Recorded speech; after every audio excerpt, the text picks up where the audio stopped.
This is part 2 of OCT. So what do you see here?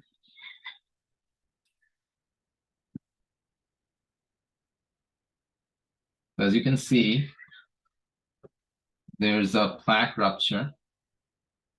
And this plaque rupture, how do you know it's plaque rupture?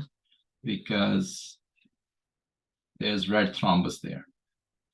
Whenever you see a red thrombus, it's a red thrombus because this is OCT. OCT is infrared light. It gets absorbed. So you have a shadow here. So you're seeing this thrombus over here. What would you do in this case? I mean, preferably if there's not calcium, you can direct stent it so that the thrombus is plastered against the wall. Okay.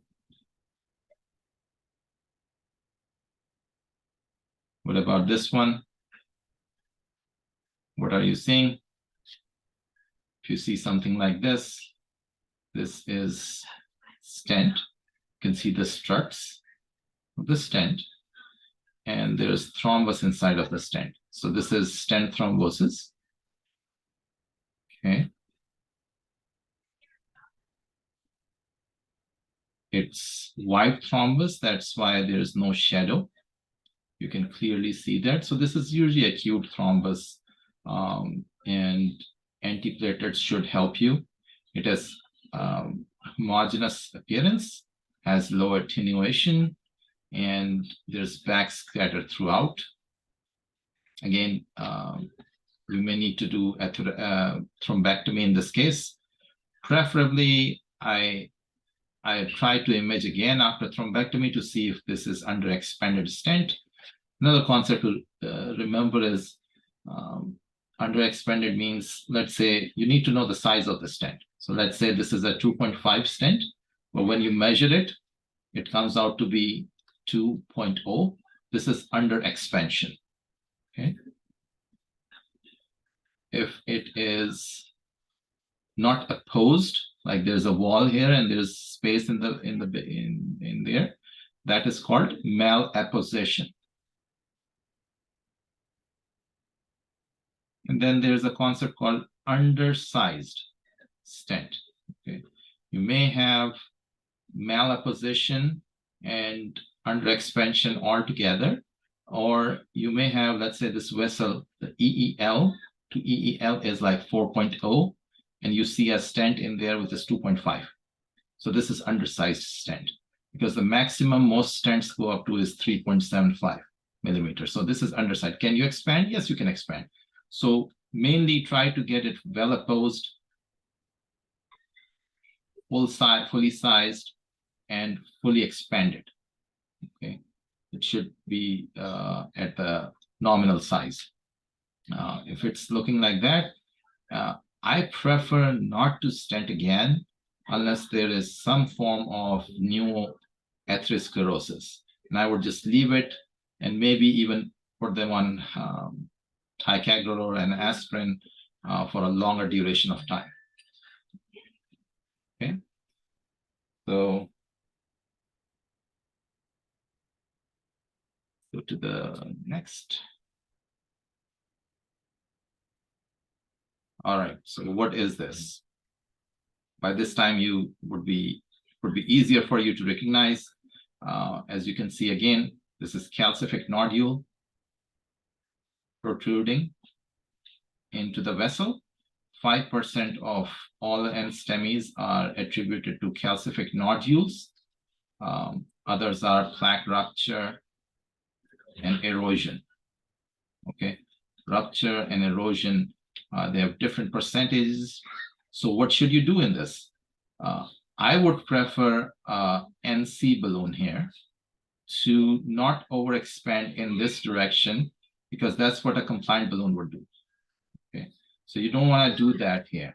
So you want to use an NC balloon so that, and watch the other video about NC balloon so that it stays round and opens it up. If it's not opening up, in my algorithm, I go to IVL. And I've seen IVL working on pretty decently on these nodules. There's a recent JACC report that was published. These nodules are very likely to protrude back in because of recoil, and they can break the stent. The stent fracture is very common. So I would prefer to put a high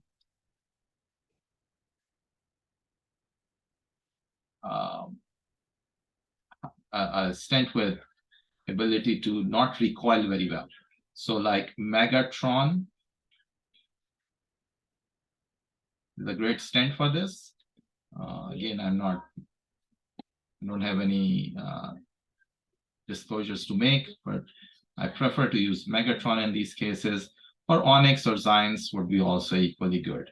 Synergy is not great, or Zero may not be great in these cases. And you can use the stents of your own choice depending on your location.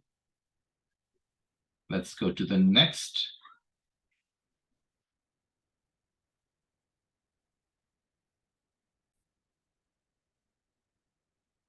Right, so this is another calcific nodule. However, this calcific nodule, as you can see, is in the wall. And it's not really protruding. It's very well circumscribed. As you can see, it is superficial calcium. However, it is entering the depth as well. And very important to know that is it superficial or deep calcium or not. Okay. Right. And next would be second.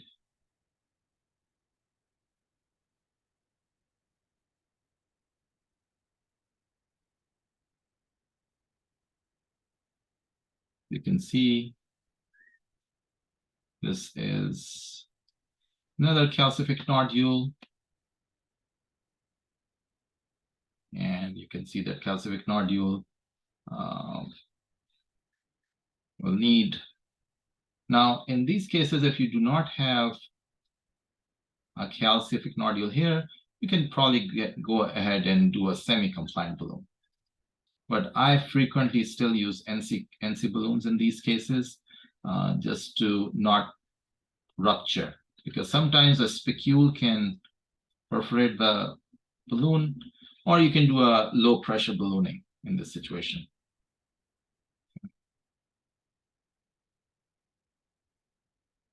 All right.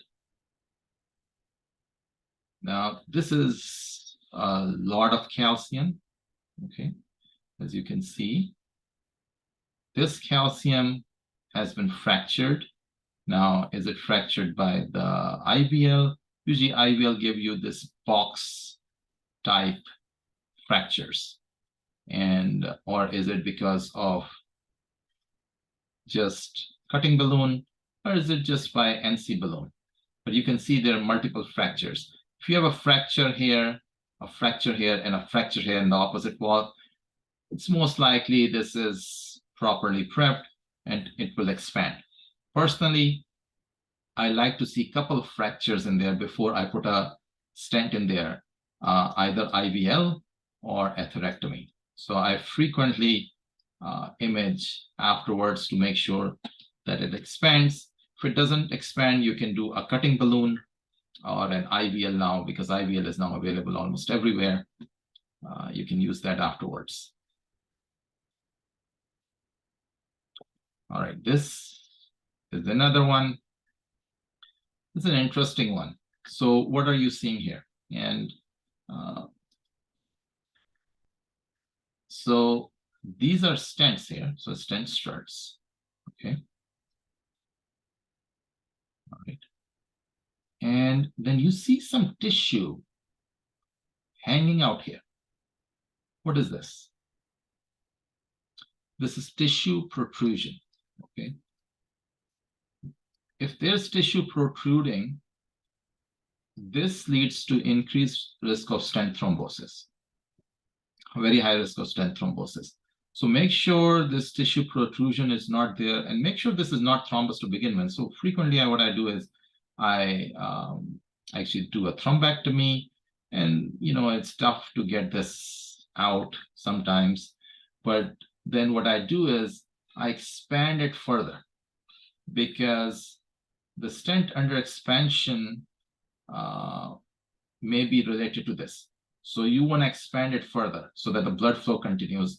And I also, when there's stent protrusion, I want to keep a IV heparin ACT of 250 before I pull out everything, okay? At least above 250. If there's too much tissue protrusion, too much thrombus, I may sometimes keep them on GP2B3A for like 4 to 6 hours. Reason being, very high risk of thrombosis again, stent thrombosis, acute stent thrombosis, unless you want to come back and fix it. Now, I would not put another stent in. However, I would say that I've done it once in my life because of extreme tissue protrusion and stent thrombosis. And it would not, it was really bad. Okay, now look at this. This is, what is this? So it is a patient with STEMI, and you can see there's a flap, okay? This is that plaque rupture. It was supposed to be like this. This ruptured, all that plaque came out and probably distally moved because of the injection. Now, looks like very fibrous endothelium here. So if there's not much calcium, you can directly stent this patient as well. I've been seeing a lot of direct stenting here and there. Personally, OCT can save you some of the balloons, but I prefer to balloon in almost all of them. However, if there's not much calcium visible on the OCT, you can directly stent these patients. So what is this?